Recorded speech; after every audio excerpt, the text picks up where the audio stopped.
bonjour à tous et à toutes. Je vais vous parler de l'exploration et de l'histoire des fonds marins. Donc, je ne vais pas, moi, m'intéresser à la colonne d'eau, mais même si je trouve ça très intéressant. Donc, on va parler des fonds marins, donc un petit peu les océans vus sous le prisme de la Terre solide. Et donc moi je suis géophysicien marin, donc principalement je vais vous parler de la topographie d'abord, c'est-à-dire on appelle ça la bathymétrie. La bathymétrie c'est la topographie des fonds marins. Et je vais vous faire un petit historique, je vais vous raconter beaucoup d'histoires différentes. Il y aura un gros aspect historique sur comment on a mesuré la profondeur des fonds marins, puisque peut-être vous avez vu lu ou entendu dans les médias, on dit souvent que finalement, les fonds marins, on les connaît moins bien que la Lune ou bien que Mars. Alors c'est en partie vrai et en partie faux, parce qu'en surface c'est vrai, mais alors par contre on connaît peut-être un petit peu mieux ce qu'il y a sous le sol des fonds marins terrestres. On connaît moins bien sur la Lune et sur Mars. Enfin en tout cas, ce que je vais vous montrer, c'est comment au fur et à mesure on en a su de plus en plus sur les fonds marins. Après, on parlera de qu'est-ce qu'on y trouve, c'est-à-dire, je vais vous parler un petit peu de comment on mesure, et puis après, comment on l'explique, comment on explique ce qu'on voit. Donc, parler de dorsale, de tectonique des plaques un petit peu, et puis de structure et de l'enregistrement sédimentaire. Et puis, je conclurai sur les paléocéans, puisque vous savez que la dérive des continents, c'est un phénomène à l'échelle géologique, donc sur des centaines de millions d'années. Il y avait des océans il y a très longtemps, qui n'existent plus, et aujourd'hui on peut en retrouver les traces, donc je finirai là-dessus. Pendant tout cet exposé, je vais me baser, quand vous voyez un petit peu ce plan en 3 parties, on part de la surface et puis on va de plus en plus en profondeur. Pour parler des paléocéans, en fait, je regarderai, il faudra mettre en œuvre des observations très profondes, et donc je vais me baser sur les méthodes d'imagerie acoustique. C'est ce que j'utilise beaucoup dans ma recherche, moi. Et donc, je vais aussi vous parler des techniques un petit peu d'acquisition de ces images, des sondeurs bathymétriques jusqu'à la sismique et puis la sismologie. Donc, pour voir de plus en plus profond, vous verrez qu'on utilisera des signaux acoustiques de plus en plus basse fréquence. Alors, la profondeur des océans, historiquement, tout simplement, ça commence par les explorateurs, les commerçants qui voyagent en bateau depuis l'Antiquité. Au début, c'est tout simplement pour aller au port, on va pas vouloir échouer le navire, donc il y a des gens qui savent un petit peu quelle est la profondeur à tel ou tel endroit, en ayant mesuré soit avec une grande perche, soit avec un fil à plomb. Ici, vous avez une vieille carte du détroit d'Ormuz au sud de l'Iran. Et vous voyez les petits chiffres par ici. Hop, voilà. À chaque fois, vous avez une mesure. Et puis, si vous voulez être sûr de ne pas vous échouer, vous passez par les endroits qui sont déjà connus. Donc, vous avez des tas d'anciennes cartes. C'est un monde, les anciennes cartes, c'est un petit aparté, c'est vraiment très, très intéressant. Si vous tombez sur un livre de cartes anciennes, moi, personnellement, ça me fait rêver. Peut-être que vous aussi, ça vous intéresse. Alors, ce type de mesure dure jusqu'au XXe siècle. C'est-à-dire que jusqu'au XXe siècle, on utilise toujours des mesures ponctuelles avec un fil à plomb, puis on interpole entre les deux pour essayer de connaître la topographie des fonds marins. Donc, ce n'est pas très précis. Puis, il y a des tas de problèmes de mesure, parce qu'on utilise ce genre d'engin. Donc vous voyez ici des poulies et puis des ressorts. Et le problème, c'est que par exemple, s'il y a un courant marin, vous allez avoir un petit déport de votre plomb, ce qui fait que vous allez mesurer une longueur qui n'est pas la bonne. Et puis ensuite, ce n'est pas non plus une très grande densité d'acquisition. Donc, sur ce thème, je voulais vous raconter une histoire, une petite anecdote donc, qui est assez importante dans l'histoire de la découverte de la topographie des fonds marins. Donc, on va parler de Matthew Maury, qui est un grand de l'océanographie, un petit peu un père fondateur de l'océanographie. donc qui s'intéresse à l'époque à la fois au courant, à l'atmosphère, et puis aussi au fond marin. Donc il a par exemple écrit ce premier tome de Physical Geography of the Sea, donc où il s'intéresse à vraiment la physiographie de l'océan. Et donc c'est un officier de l'US Navy, et donc il est au 19e siècle, on est au 19e siècle, et à ce moment-là, eh bien, il y a un projet de câble télégraphique pour relier l'Amérique à l'Europe, pour accélérer le commerce. On trouve que c'est une bonne idée. Et puis, M. Maury, lui, il a fait déjà quelques mesures de bathymétrie avec un bateau et un fil à plomb à travers l'océan Atlantique, et il trouve qu'il y a un plateau. Et un plateau, donc c'est ce que vous voyez un petit peu ici dans cette zone. Une zone qu'il juge peu profonde et qui qui serait là, présente de Terre-Neuve jusqu'à l'Irlande. Et il est au courant du projet de câble. Et donc il va voir la société de câble et il se dit regardez, moi j'ai des données, ça peut vous intéresser, puis alors je vais vous dire, votre câble il va être vraiment bien, c'est tout plat, ça va être super. Et il fait d'autres mesures, et ça c'est la mesure, donc il demande à un de ses lieutenants d'aller faire un profil. Donc c'est un des premiers profils, vraiment parce qu'avant on voyait que les mesures ne sont pas tout à fait alignées, elles sont un petit peu, pas forcément, elles ne vont pas tout droit le long du câble transatlantique. Là, ils le font, ils suivent un petit peu la localisation du projet de câble, et puis ils trouvent pas vraiment de plateau, en fait, Berryman, et il va en faire beaucoup de profils. Donc vous voyez ici ces 4 profils, il va les faire un petit peu à des endroits différents, mais toujours aux alentours du câble. Et M. Maury n'y croit pas, sous prétexte que justement les profils sont différents. Il dit qu'il y a des erreurs de mesure parce que les profils sont différents. Ça veut dire quoi? Ça veut dire que quand on ne sait pas, quand on n'a pas mesuré, quand on n'a pas observé, on a parfois des idées préconçues qui ne sont pas les bonnes. Et donc il faut bien faire confiance à la donnée, c'est assez essentiel. En réalité, peut-être que la majorité des données initiales de M. Maury étaient près de la dorsale, donc qui est un petit peu moins profonde, et puis il les a extrapolées un peu facilement sur les bords en pensant que les fonds marins avaient peu de relief. On voit aujourd'hui sur cette carte moderne que ce n'est pas le cas. Alors, c'est la petite anecdote donc, qui durera juste pendant 60 ans, c'est-à-dire que malgré les données, eh bien, jusqu'en 1925, vous voyez encore sur cette carte de Schott, là, 1925, vous avez écrit télégraphique plateau. Donc le plateau qui n'existe pas avait un nom qui s'appelait le plateau télégraphique. Et donc il a fallu attendre les sondeurs acoustiques dont je vais parler tout à l'heure, pour vraiment être sûr que avoir une meilleure bathymétrie. Tout simplement. Donc ici, voilà, un petit peu, c'est par la même technique, donc des mesures ponctuelles. On a une carte mondiale où on commence à voir, en tout cas dans l'Atlantique, peut-être parce qu'il y a plus de mesures, peut-être la dorsale ici, pardon, mais on ne les voit pas vraiment ailleurs.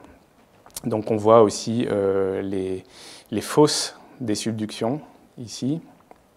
Donc on commence à voir certaines choses réelles, mais c'est difficile d'essayer de comprendre ce qu'il y a au fond de la mer. Alors il faut attendre la seconde moitié du XXe siècle donc, pour avoir le développement des sondeurs acoustiques. Donc un sondeur acoustique, c'est une source acoustique donc, qui va créer des variations de pression dans l'eau. Et le signal va se propager évidemment dans toutes les directions, notamment vers le bas. Et si vous mesurez le temps de trajet double ici, entre le fond et l'émetteur-récepteur, vous allez pouvoir avoir une image du fond et avoir la profondeur. Évidemment, à condition que vous connaissiez la vitesse dans l'eau. Il y a un profil, on peut mesurer aussi les profils de vitesse dans l'eau. Laurent vous en a parlé tout à l'heure pour la température. Donc si vous avez la salinité et la température, vous pouvez en déduire la vitesse. Alors, vous voyez ici que ces sondeurs, je vous ai mis deux exemples à deux fréquences différentes. Ça va un petit peu introduire ce dont je parlerai après en sismique, c'est-à-dire que plus vous allez vers les basses fréquences, plus vous allez pouvoir pénétrer en profondeur dans le milieu, dans le socle océanique. Et là, donc ce que vous voyez, à 24 kHz par rapport à 200 kHz, vous restez en surface. Vous n'allez pas voir de réflectivité sous le fond, alors qu'à 24 kHz, vous allez voir l'image du fond, mais aussi une autre interface, peut-être qui correspond à un milieu plus dense, plus induré. Alors, grâce à ces profils acoustiques, aussi la différence, c'est que évidemment, vous n'avez plus de problème, moins de problèmes de mesure, puisque vous n'aurez pas ce problème de déport du fil à plomb avec le courant. Mais aussi, vous allez pouvoir mesurer en continu, c'est-à-dire pas seulement un point, puis après un autre un peu plus loin. Donc là, par exemple, c'est ce que fait ici Marie-Tarp sur l'image. Vous voyez un profil de sondeur acoustique dans les années 50-60, qui est acquis par le voilier Vema, qui avait vraiment pour mission d'aller explorer les fonds marins avec le sondeur acoustique. Et Marie-Tarp est quelqu'un d'assez important, puisqu'elle a fait les premières cartes mondiales grâce à cette technique. Au début, il faut savoir qu'elle n'avait pas le droit d'embarquer sur les bateaux, parce que c'est une femme. Et il a fallu attendre 1975 pour qu'elle puisse enfin y aller. Donc c'est un personnage important pour ça. Et grâce à ces profils, qui sont acquis dans le monde entier, elle dessine de magnifiques cartes, ici à la main. Donc vous voyez, c'est à la fois de la science et c'est à la fois de l'art. C'est magnifique. Donc vous voyez ici le Bengale et tous les chenaux turbiditiques dont on parlera un petit peu après. Vous voyez ici les dorsales. Vous voyez ici ce qu'on appelle la ride de 90 degrés est. Qu'est-ce que c'est que cette ride? En fait, ce relief-là, c'est un point chaud et les plaques se déplacent à la surface. Et le point chaud crée du volcanisme et vous allez avoir une ligne de volcan comme ça qui va se créer sur la plaque indienne. Donc, avec son collègue Bruce Eason, elle fabrique cette carte mondiale qui est la première carte où on met franchement en évidence le système de dorsale. Avant ça, c'est parcellaire, on voit parfois les dorsales à certains endroits, puis il y a d'autres non.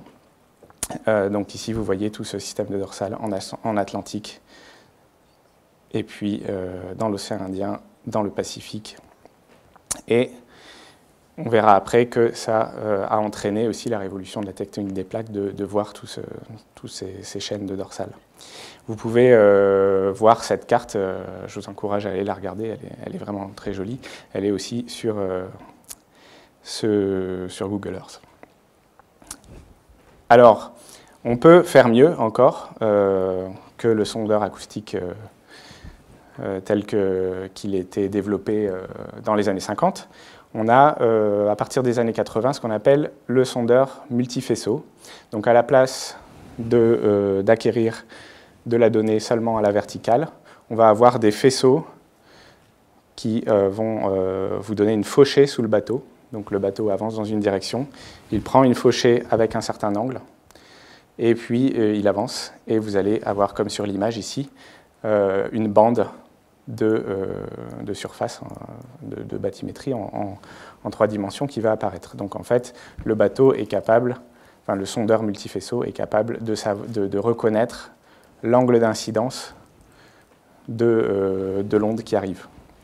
Ça lui permet de récupérer la profondeur sur les côtés. Donc ça nous permet d'avoir vraiment, si le bateau fait des quadrillages, vous pouvez avoir la vraie surface de de la bathymétrie. Alors voilà un petit peu à quoi ça ressemble, hein, les engins. Donc ici, vous avez des sondeurs qui fonctionnent à très faible tranche d'eau, donc ils vont être à très haute fréquence. Donc vous allez voir, vous voyez que l'angle un petit peu de fauché, ça va être 130 degrés ou 200 degrés pour ceux qui sont à 2 têtes. Vous avez une précision d'1 degré. Ici, vous avez des modèles pour des profondeurs un petit peu plus grandes. Vous voyez déjà que les fréquences sont moins hautes. Ici, vous voyez un petit peu la résolution qu'on peut avoir avec cette épave.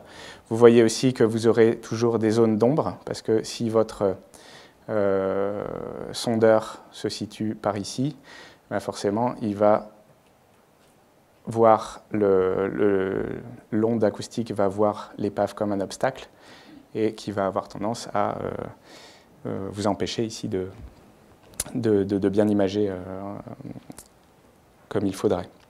Mais c'est quand même assez précis. Et enfin, les sondeurs pour les plus grandes profondeurs, pardon, eh bien ici vous allez aller jusqu'à 12 kHz, c'est la plus basse fréquence qui est utile, et vous allez avoir 143 degrés de fauché à peu près. Donc quelle résolution vous pouvez avoir avec ça? Bon, si vous prenez la longueur d'onde, donc la vitesse des ondes acoustiques dans l'eau, c'est à peu près 1500 mètres par seconde. Alors ça varie en fonction des océans, en fonction des saisons, donc en fonction de la température et de la salinité. Mais en gros, 1500, c'est un bon ordre de grandeur. Vous prenez la fréquence, ça vous donne une longueur d'onde d'à peu près voilà, une dizaine de centimètres. Ça, c'est pour la verticale. Mais après, en horizontale, si je prends par exemple mes 143 degrés et je regarde qu'est-ce que ça donne 1 degré à 10 000 mètres de profondeur, je vais trouver que ça me fait 61 mètres. Donc en fait, je vais être capable de récupérer mon information sur les côtés à 60 ou 100 mètres près. Après, il y a d'autres incertitudes qui entrent en jeu. C'est l'attitude du bateau, parce que si la mer est d'huile, ben, tout va bien. Mais s'il y a un petit peu de houle, il va falloir que vous corrigiez de l'attitude du bateau. Alors souvent, c'est par exemple avec un gravimètre à bord. Et puis, évidemment, il faut connaître aussi le profil de vitesse de l'eau. Plus vous avez une mesure précise de la vitesse de l'eau, et plus précise sera votre mesure de la profondeur. Voilà un petit peu un exemple. Donc ça, j'aime bien cette image parce que c'est la première campagne de géophysique marine à laquelle j'ai eu la chance d'assister. Donc, vous voyez, ça coûte assez cher, hein, parce que c'est très long d'aller et venir avec un bateau pour acquérir la donnée. Donc ici, par exemple, en 2004, c'était l'état des mesures en Méditerranée orientale, avec des zones blanches où on n'avait pas mesuré encore.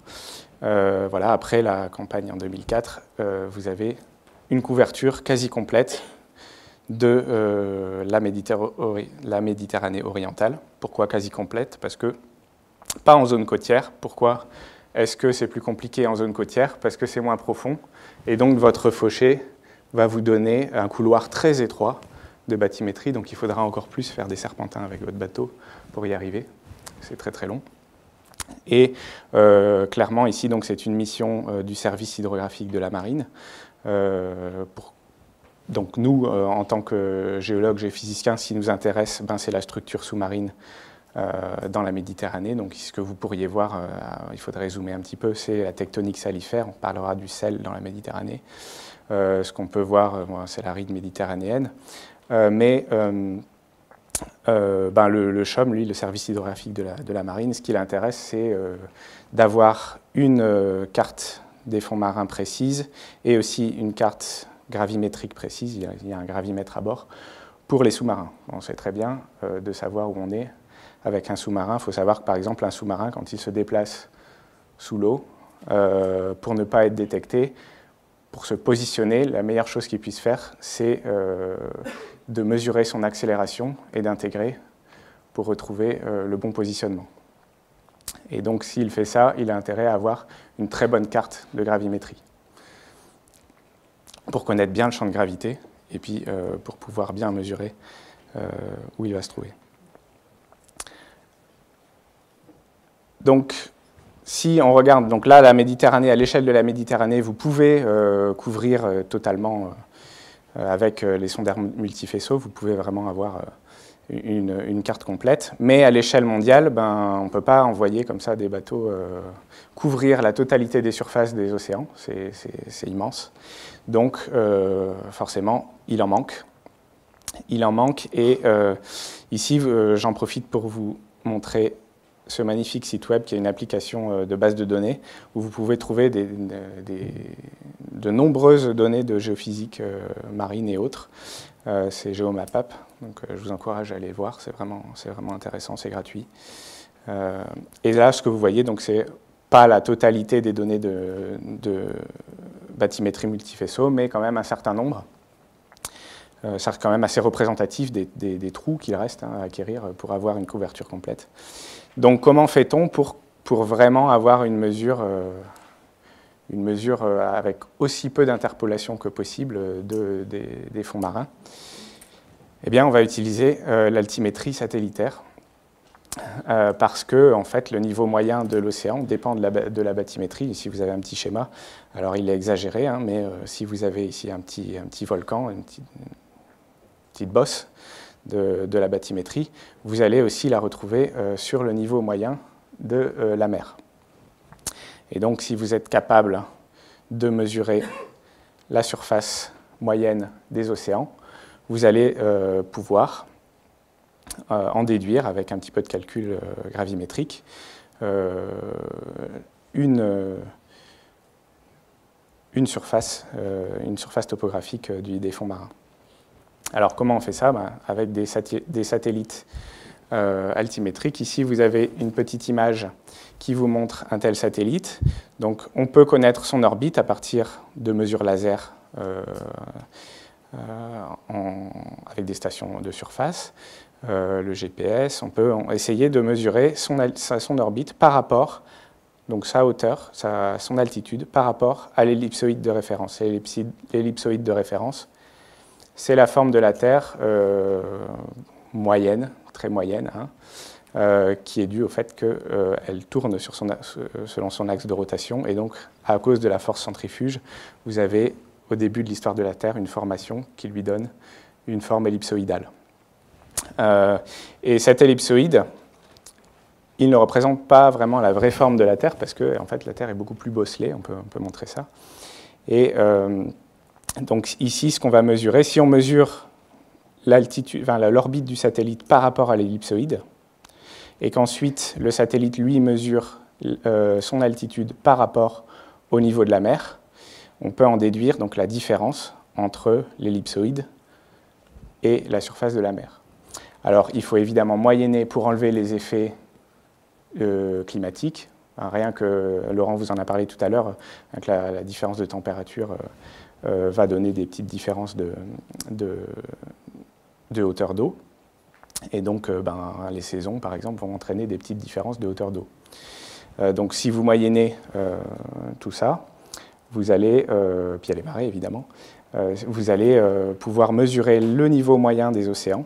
Et le niveau moyen des océans, c'est ce qu'on appelle le géoïde. Donc ici, vous avez l'ellipsoïde en vert. Donc c'est la forme ellipsoïdale un petit peu mathématiquement parfaite de la Terre. Et puis le géoïde, c'est la surface moyenne des océans, là où il y a des océans. Et sur les continents, c'est un petit peu plus compliqué. C'est la surface moyenne des océans s'il n'y avait pas de montagne, par exemple. Voilà. Mais en fait, la définition plus physique, c'est que le géoïde, c'est la surface équipotentielle du champ de gravité terrestre qui correspond au fond marin. Donc, qu'est-ce que ça veut dire? Ça veut dire que si vous prenez la normale à la surface équipotentielle, vous avez forcément la verticale. C'est la vraie mesure de la verticale. Donc, vous prenez ici la vraie mesure de la verticale, c'est bien celle-ci, parce que vous prenez en compte l'effet gravimétrique du creux qui est créé par l'océan ici et du volume de la masse qui représente la montagne. Alors que si vous avez juste l'ellipsoïde, vous prenez sa verticale, vous ne prenez absolument pas en compte les effets gravimétriques de la topographie terrestre. Donc là, il vous faut des satellites qui vont mesurer donc cette altitude moyenne. Vous avez envie que ces satellites passent souvent au même endroit pour pouvoir bien moyenner. Et vous avez ici ce qui est écrit, hein, c'est que le choix de l'orbite du satellite est un compromis, puisque plus la période est courte, donc c'est ce qu'on voudrait, pour bien moyenner, et donc la répétitivité est importante, moins la zone de couverture est large, parce qu'il se trouve que l'écart entre deux traces au sol, entre deux passages, ça va augmenter en fonction de l'altitude de votre satellite. Alors, qu'est-ce que vous avez à la fin? Vous avez ce genre de carte. Ici, vous voyez l'altitude moyenne de la surface des océans par rapport à l'ellipsoïde. Donc, il y a des endroits, comme en Inde, où vous voyez que la surface des océans est plus basse que l'ellipsoïde. Et il y a des endroits, comme en Islande, où la surface des océans est plus haute que l'ellipsoïde. Et en gros, le géoïde, il va se mesurer en mètres par rapport à l'ellipsoïde, entre environ moins 100 mètres et plus 100 mètres. Alors, je vous ai dit tout à l'heure, le niveau, si vous avez par exemple un petit volcan sous-marin, le niveau de la mer au-dessus, il va être également plus important. C'est-à-dire que la surface, le géoïde va être bosselé au-dessus d'un excès de masse. Donc c'est pour ça que vous voyez, en fait, à petite longueur d'onde, les dorsales que vous aviez déjà vues dans la carte de Marie-Tarp, qui était mesurée complètement indépendamment avec les sondeurs acoustiques. Mais vous voyez aussi des grandes longueurs d'onde, donc je vous ai dit ce négatif pas loin de l'Inde. Et il faut faire attention, parce que si vous regardez la corrélation entre le géoïde et la topographie de surface, cette corrélation n'est valable que pour les petites longueurs d'onde. C'est-à-dire que vous allez effectivement avoir un lien entre la topographie et le géoïde que pour les petites longueurs d'onde. Sur les grandes longueurs d'onde, il n'y a pas de corrélation entre la topographie et le géoïde. Qu'est-ce que ça veut dire? Ça veut dire que, par exemple, cette grande longueur d'onde ici négative sous l'Inde, elle n'est pas due à la topographie des fonds marins. En fait, on peut montrer qu'elle est due à des mouvements très profonds dans le manteau terrestre. Donc la convection dans le manteau, les excès de masse dus à ces cellules de convection, les effets dynamiques qui en découlent. Alors, comment on voit ça? Là, je vous montre cette image. Ici, c'est le géoïde à grande longueur d'onde, donc par exemple avec ce négatif sous l'Inde. Et puis ici, ça représente un petit peu les hétérogénéités de densité dans le manteau. Donc ici, quand vous êtes en bleu, ça veut dire que le manteau est plus froid, plus dense. Quand il est rouge ou jaune, ici, ça veut dire qu'il est un petit peu plus chaud, moins dense. Et vous voyez la bonne corrélation entre ces deux images. Et si vous faites un modèle complet à grande échelle de la convection dans le manteau, vous allez réussir à peu près modéliser le géoïde à grande longueur d'onde. Donc, nous, si on s'intéresse à la topographie des fonds marins, il va falloir qu'on fasse attention, c'est-à-dire qu'on trouve une méthode qui inclut de la donnée qu'on a déjà, c'est-à-dire des données avec les sondeurs multifaisceaux. Voilà, par exemple, il y a des bateaux qui sont passés par ici et qui ont mesuré précisément la profondeur selon ces profils qui suivent le bateau. Et puis, d'un autre côté, j'ai mes mesures altimétriques et je vais pouvoir avoir une méthode d'inversion qui va me donner une grille de bathymétrie. Donc je vais un petit peu régler les paramètres de mon inversion, qui est très compliqué, pour que ma topographie calculée corresponde aux quelques mesures que j'ai. Puis entre les deux, j'espère que c'est pareil, que c'est bon, c'est juste. Et quand je fais ça, j'obtiens ce genre de carte avec une résolution de 30 secondes d'arc. Donc 30 secondes d'arc, c'est à peu près 1 km.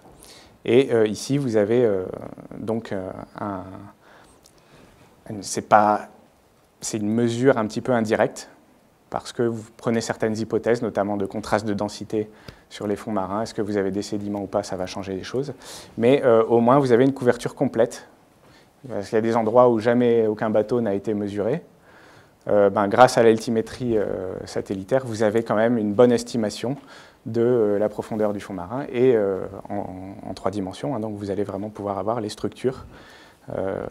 Et donc vous voyez de nouveau les dorsales, les points chauds et différentes structures. Donc là, on va passer maintenant justement à qu'est-ce qu'on voit. On a vu un petit peu comment on pouvait regarder, mesurer ces fonds marins. Qu'est-ce qu'on y voit maintenant?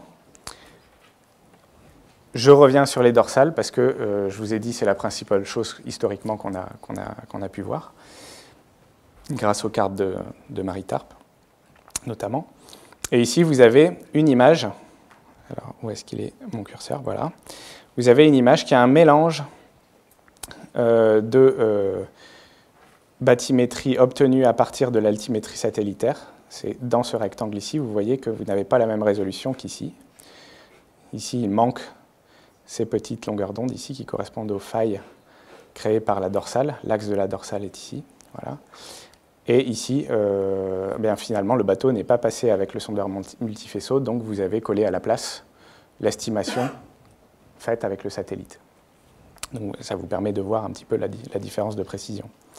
Toujours est-il que ce que vous voyez aussi, ce n'est pas seulement la dorsale, ce que vous voyez aussi, c'est ces grandes structures qui décalent les segments de dorsale.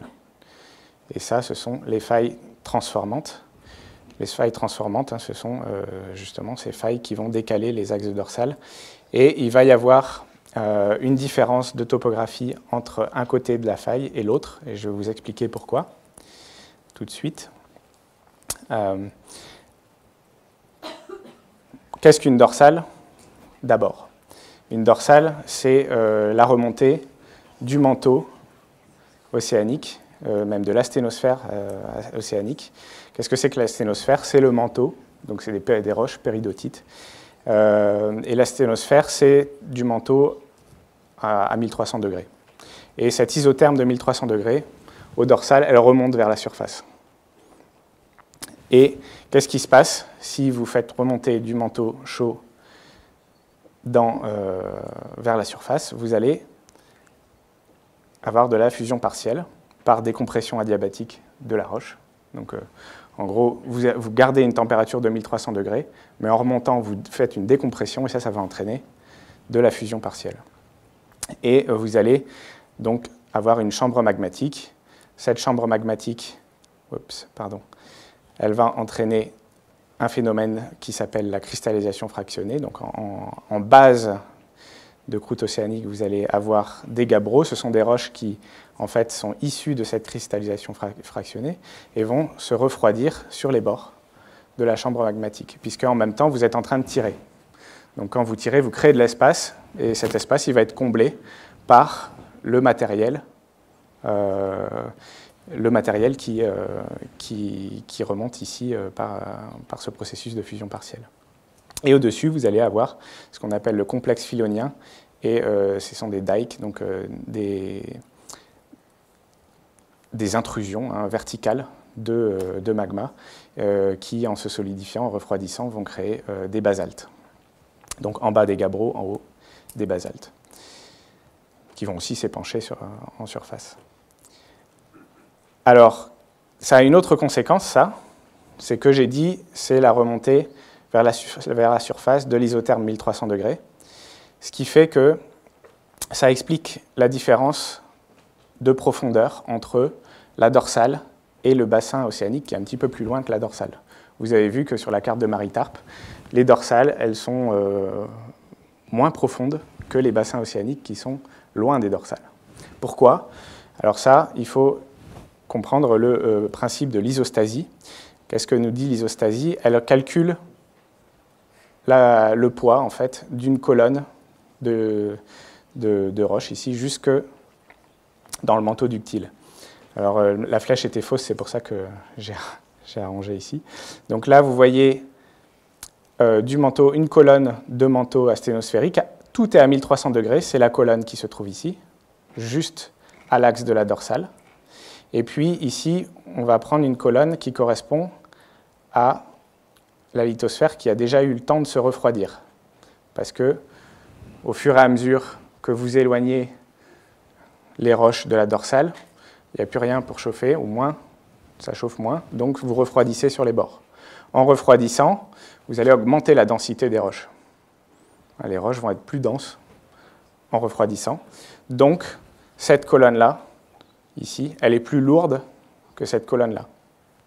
Et donc, elle va avoir tendance à un certain niveau de profondeur, là où les roches se comportent de manière ductile, c'est-à-dire que mécaniquement, elles ne vont pas soutenir le poids, à une différence de poids entre ces deux colonnes. Et donc, la colonne la plus lourde, elle va s'enfoncer par rapport à la colonne la plus légère. Et ça explique pourquoi, progressivement, le fond marin est de plus en plus profond à mesure que l'on s'éloigne de la dorsale. Donc ça, c'est une première explication de ce qu'on a observé. Ensuite, qu'est-ce qu'on peut dire sur les dorsales ? Ce qui est important, c'est comment on a pu découvrir qu'une dorsale fonctionnait comme ça, c'est-à-dire que finalement on avait une remontée de matériel au centre et puis qu'ensuite on allait refroidir sur les bords. Eh bien, c'est en mesurant le champ magnétique rémanent des roches basaltiques en surface. Et vous savez que sur Terre, on a un champ magnétique qui nous protège pas mal des rayonnements solaires d'ailleurs. Et ce champ magnétique, tous les millions d'années à peu près, c'est un ordre de grandeur, c'est pas régulier. C'est une physique très compliquée, le dipôle magnétique terrestre. Ce champ magnétique s'inverse. Et donc, au cours des temps géologiques, vous allez avoir une magnétisation rémanente des basaltes qui s'inverse à mesure que vous vous éloignez de la dorsale. Ça a été d'abord montré à terre par Bruns sur les volcans. C'est-à-dire que vous avez un volcan et puis vous avez un empilement de couches de lave qui ont refroidi. Et donc, quand la lave se refroidit et passe sous la température de Curie, elle va imprimer le champ magnétique qui était ambiant à l'époque. Et en fait, ici, Bruns a pu montrer que vous aviez des inversions au fur et à mesure, et comme il pouvait dater les couches par d'autres méthodes, il a pu faire une échelle dans le temps des inversions du champ magnétique. Ce qui permet ensuite, si vous avez mesuré le champ magnétique avec un magnétomètre, vous pouvez donc mesurer ce champ magnétique ici en bleu. Si vous traversez avec votre bateau l'axe de la dorsale, vous allez voir des endroits où le champ magnétique rémanent est important, parfois il est faible, parfois il est important, et vous allez comme ça avoir des inversions, des polarités magnétiques normales et inversées. Et vous pouvez aussi le calculer en faisant varier la vitesse de la dorsale. Vous pouvez remonter à l'âge des roches en fonction de la distance à la dorsale, et vous allez pouvoir calculer un profil magnétique théorique que vous comparerez à votre observation. Et ça a permis de vraiment calculer la vitesse d'ouverture des plaques grâce à ces enregistrements du champ magnétique. Donc, parce que vous connaissez sûrement Wegener, qui avait déjà l'idée de la dérive des continents, juste par géométrie, donc il voyait que tout ça s'emboîtait bien. Il avait aussi vu qu'il y avait des espèces qui étaient les mêmes de chaque côté de l'Atlantique, et il se disait, ces espèces, forcément, elles ne sont pas identiques, elles sont similaires, elles ont dû évoluer ensemble à un moment, donc sûrement que ces continents étaient accolés à une époque, mais il n'avait pas pu le montrer. Il a fallu attendre en 1968. Il n'y avait pas que des hippies en 68, il y avait aussi Jason Morgan, Xavier Le Pichon et Mackenzie. Et ces gens-là ont donc calculé un modèle global des plaques. Et ça a été vraiment, ce qui a été déclencheur, c'est l'océanique. Donc c'est pour ça que je vous en parle. C'est parce qu'on a vu les dorsales, c'est parce qu'on a mesuré le magnétisme, c'est parce qu'on est allé voir avec des sous-marins qui avaient du volcanisme au dorsal, qu'on a pu comprendre qu'il y avait de l'extension au dorsal et donc des mouvements globaux des plaques. Et qu'on a pu, du coup, chiffrer ces vitesses d'extension et faire un modèle global de cinématique des plaques. Avant ça, on ne peut pas quantifier la dérive des continents, donc elle n'était pas acceptée. À partir du moment où on a pu le quantifier, ça a été différent. Alors voilà un petit peu comment ça marche. Vous prenez prendre des plaques, donc il y a ces grandes plaques tectoniques qui ont été dessinées à l'époque. Enfin, elles sont séparées par des subductions ou des dorsales. Les plaques sont rigides et puis les déformations se passent sur les bords. Et si vous voulez comprendre comment les plaques se déplacent l'une par rapport à l'autre, ben sur la sphère, ce sont des rotations. Donc vous avez un axe de rotation et vous allez faire une rotation d'une plaque par rapport à une autre. Il n'y a jamais de référentiel absolu pour la technique des plaques, c'est toujours un mouvement d'une plaque par rapport à une autre. Ça, c'est une carte ici de l'âge du plancher océanique, donc c'est ça qui a permis de voir un peu qu'il y avait un système de dorsal avec un âge de la lithosphère océanique qui augmente avec la distance à la dorsale et qui a permis donc de mesurer cette cinématique des plaques. Les failles transformantes, dont je vous ai montré tout à l'heure, c'est-à-dire ces décalages des axes des dorsales, ce sont des petits cercles autour de l'axe de rotation du mouvement des deux plaques. Et ça aussi, c'est un indice qui a montré qu'il y avait une géométrie particulière, puisque les gens qui ont mesuré les fonds océaniques ont regardé, ont vu ces failles transformantes et ont vu qu'elles avaient une orientation parfaite de petits cercles. Donc ils ont pu ensuite être assez sûrs d'eux quand ils ont proposé ce mécanisme de dérive des continents. Alors, en profondeur maintenant, tout ça, c'est des informations qui sont issues, en gros, de la topographie. Parce que ce que j'ai dit sur la structure de la dorsale, ça peut être voir à terre, on va voir après aussi. Mais là, ce que je vais vous montrer, c'est comment on image sous les fonds marins. Et pour ça, on va utiliser la sismique. Qu'est-ce que c'est que la sismique? Eh bien, c'est toujours une méthode acoustique, cette fois-ci avec une source un peu différente, plus basse fréquence, un canon à air comprimé, donc vous allez avoir vous allez comprimer de l'air dans un petit canon, et puis vous allez la relâcher dans l'eau, cet air, donc vous allez créer des bulles, en gros, dans l'eau, et ça va vous faire des ondes de compression-dilatation dans l'eau qui vont se propager. Et si vous prenez ce signal, alors si vous prenez juste une bulle créée par un canon, vous allez avoir un oscillateur harmonique, parce que tout simplement cette bulle, elle va se décompresser dans l'eau, et puis ensuite elle va se recompresser, puis se redécompresser, et ainsi de suite, jusqu'à ce que ça s'atténue. Il y a des moyens de réprimer un petit peu cet effet-là, et d'avoir un signal qui ressemble le plus possible à un Dirac, c'est ce qu'on essaye d'avoir, pour que quand on va le convoluer avec la réponse du milieu, ici vous avez des dépôts sédimentaires, donc les sédiments se déposent horizontalement, et donc vous allez avoir des contrastes d'impédance horizontaux. Dans l'impédance, ici c'est la vitesse fois la densité. Donc vous allez donc recréer, c'est-à-dire qu'à chaque fois que vous avez une interface, une variation un contraste d'impédance entre deux couches sédimentaires, vous allez répéter le signal de la source, et vous allez ici obtenir, à chaque fois que le signal rencontre une interface, ce signal va être réfléchi, et vous allez obtenir ici une trace sismique qui, quand vous la collez, vous faites la mesure plusieurs fois, vous avancez avec votre bateau, et bien vous allez recréer ici une image des principaux réflecteurs, donc, qui vous montre la structure. Hein, c'est un petit peu l'équivalent. Vous allez recréer cette structure tabulaire ici des sédiments, des roches sédimentaires. Alors vous pouvez, il y a eu tout un développement qui a été principalement mené par l'industrie pétrolière, puisque c'est la même technique d'imagerie.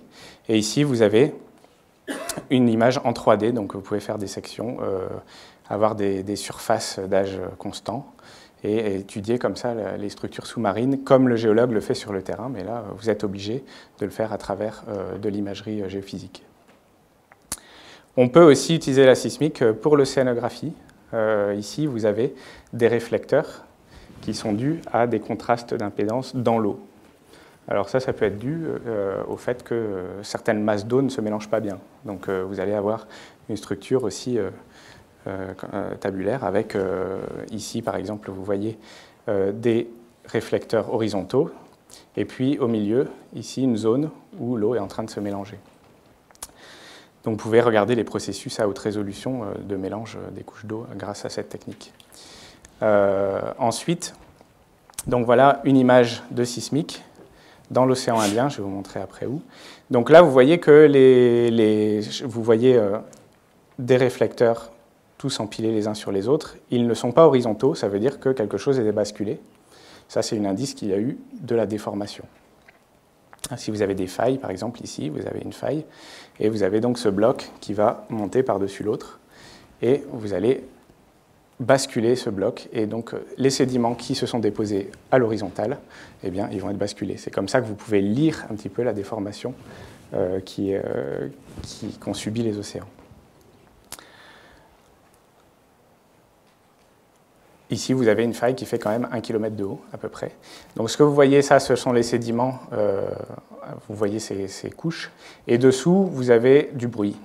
Alors ça, c'est parce que le signal, vous voyez, il y a une limite ici, qui est le socle, qui est la limite entre les sédiments et les basaltes de la croûte océanique.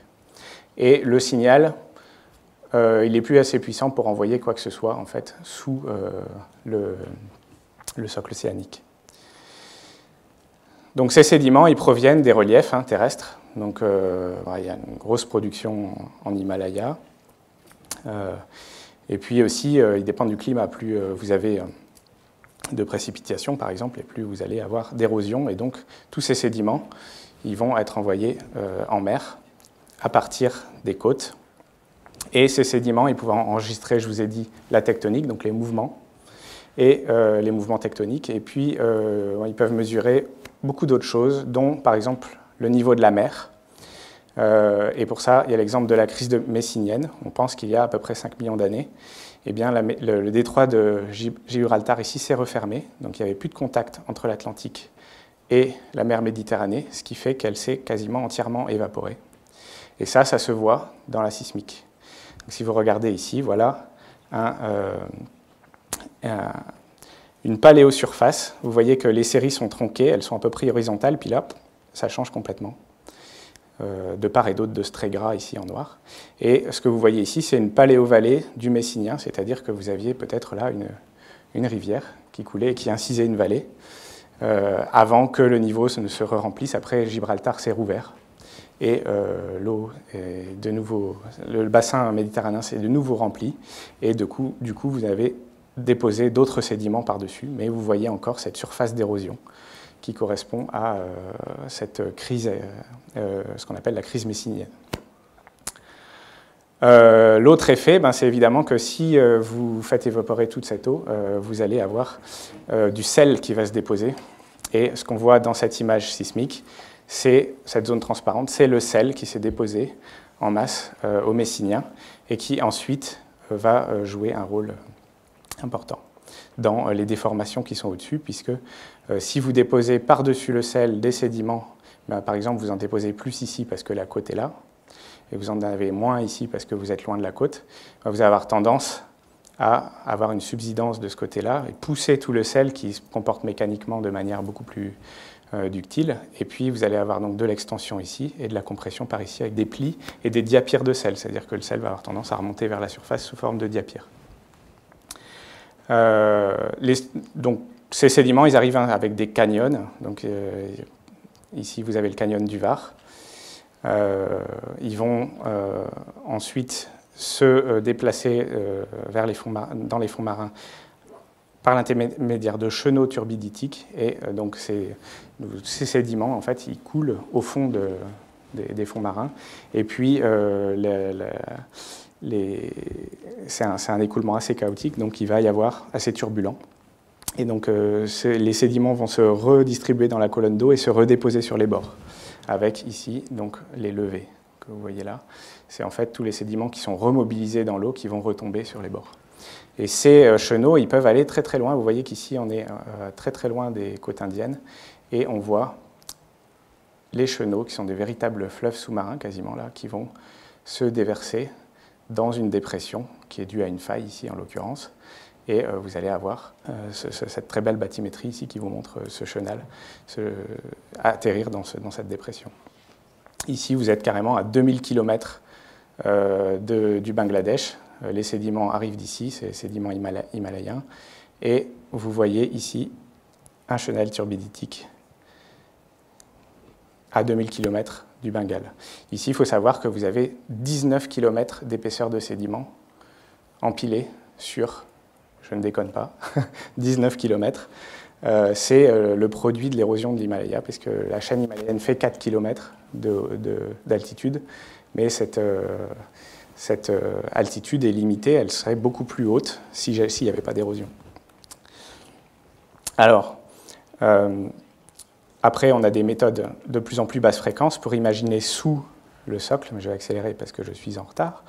Et vous avez ici la structure en vitesse de la croûte océanique. On peut lier les vitesses des ondes aussi, il n'y a pas que la géométrie. Il y a deux choses qu'on peut faire avec la sismique, c'est-à-dire on peut avoir la géométrie du sous-sol, mais on peut aussi avoir la vitesse des ondes dans le sous-sol. Ce qui vous donne cette fois-ci une information non pas sur la géométrie, mais sur la nature des roches. Quelles sont les roches qui sont dans le sous-sol? Ici, vous avez ces vitesses-là, entre 4 et 6 km par seconde. Ce sont les vitesses des ondes dans les basaltes.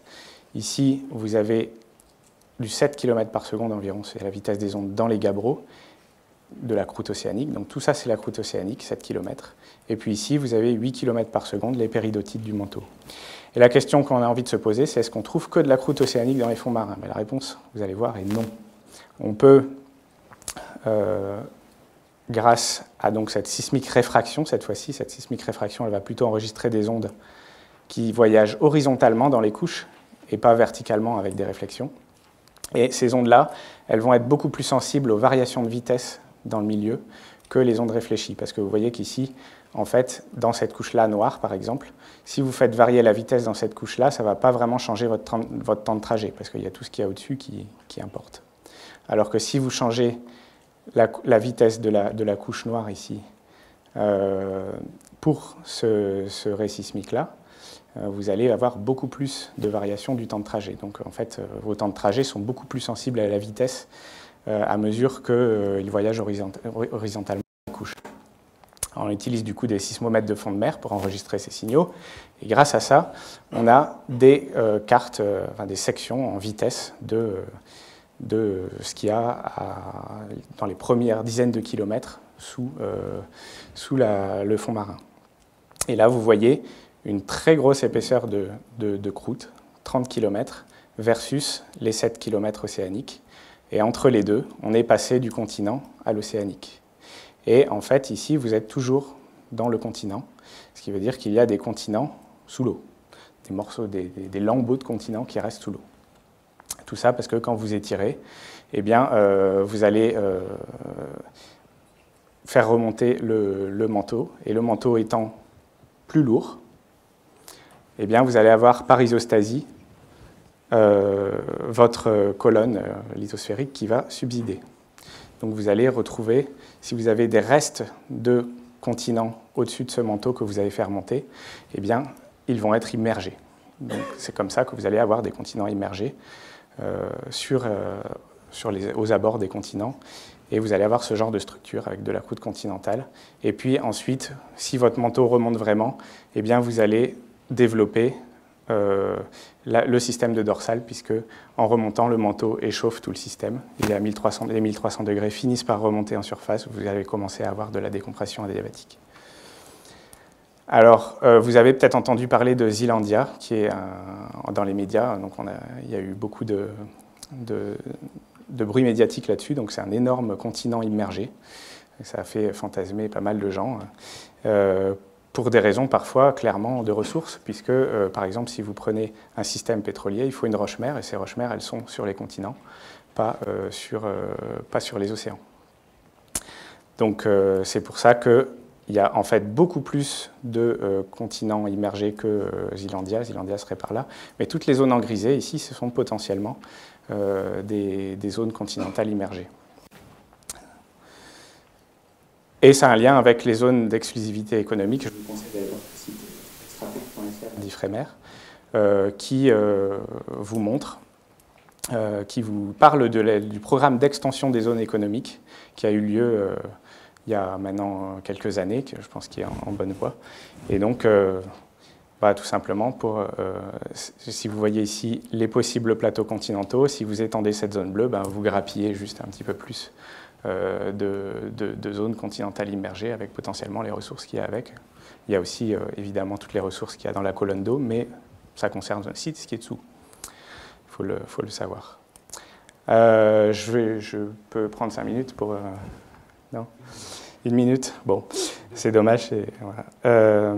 Donc après, si vous regardez cette carte, vous voyez aussi que les planchers océaniques, vous n'en voyez pas d'âge supérieur à 200 millions d'années. Pourtant, la Terre a 4 milliards d'années.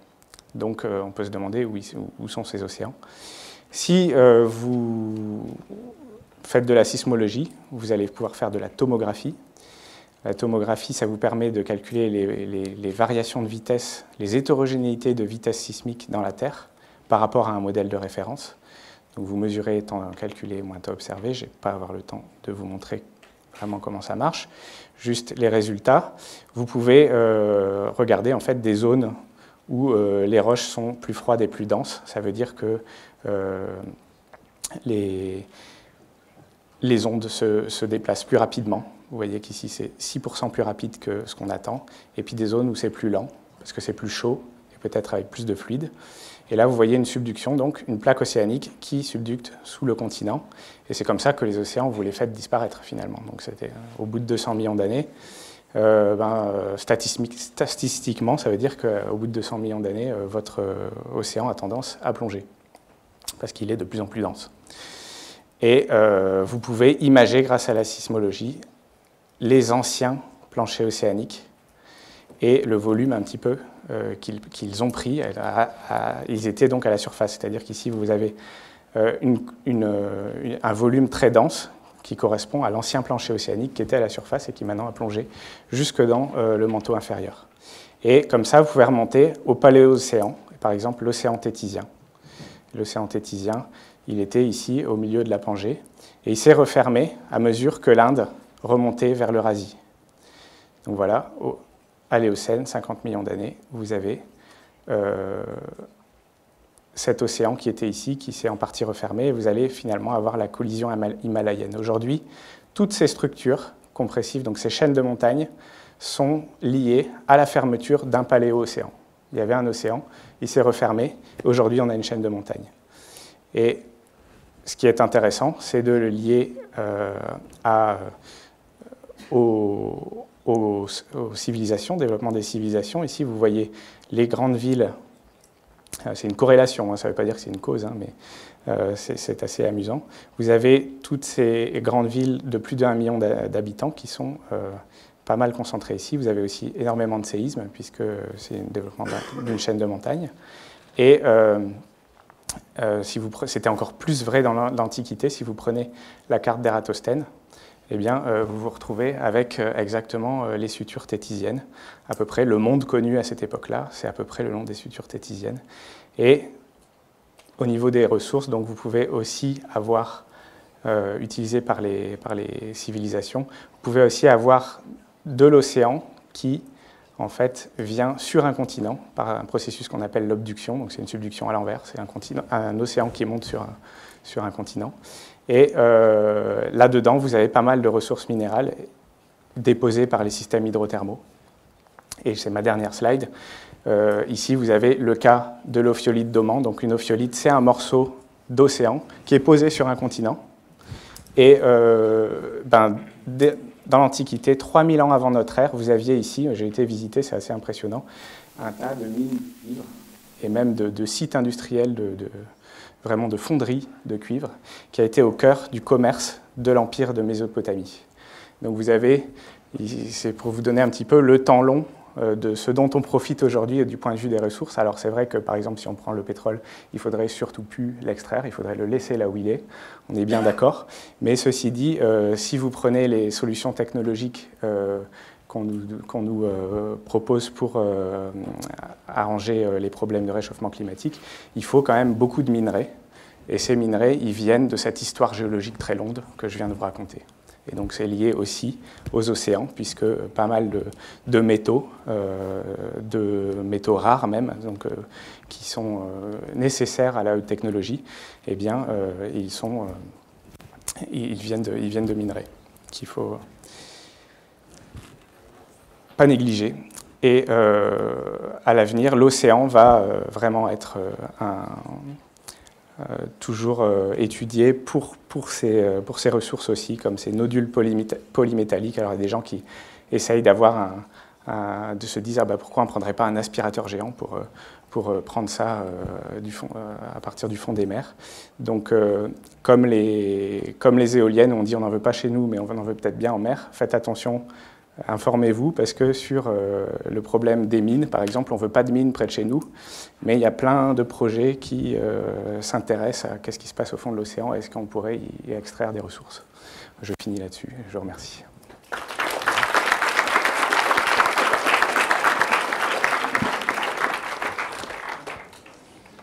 Moi, je me demandais pour la composition des sédiments, est-ce qu'on prend en compte que ce qui est minéral, ou est-ce qu'il y a aussi toute une partie organique?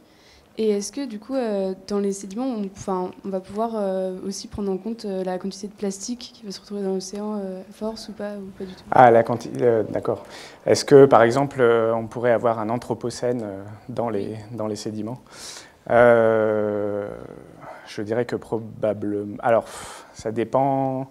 Est-ce que les plastiques vont rester en surface ou est-ce qu'ils vont être décomposés peut-être par des micro-organismes en surface, et puis ce qui est décomposé va finir par tomber. Donc ça, c'est la sédimentation pélagique, hein, généralement. C'est tout ce qui est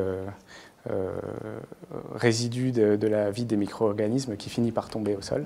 Donc je ne suis pas spécialiste de la question, mais on peut supposer qu'effectivement, on va retrouver, pas forcément directement le plastique, mais peut-être des traces de ce plastique dans très longtemps, dans une couche qui correspondrait à notre époque. On en reparle dans 200 millions d'années. Peut-être pas attendre si longtemps. Pas tant. Y a-t-il d'autres questions? Oui, Jean-Marc. Bonjour. Du coup, j'aimerais bien savoir comment les nodules polymétalliques se forment et surtout quel type de minerai on peut trouver à l'intérieur. Encore une fois, je ne suis pas un grand spécialiste, mais alors ce que j'ai pu voir, c'est rien que par exemple une dent de requin peut être la base d'un nodule polymétallique. C'est-à-dire qu'après, il va y avoir tout simplement, il faut attendre très longtemps, hein, c'est du dépôt très lent des métaux qui se trouvent dans l'eau. C'est aussi lié aux micro-organismes qui peuvent se trouver. Voilà, c'est très lent et le type de métaux, c'est divers. Il y en a plusieurs, mais Une autre question, peut-être?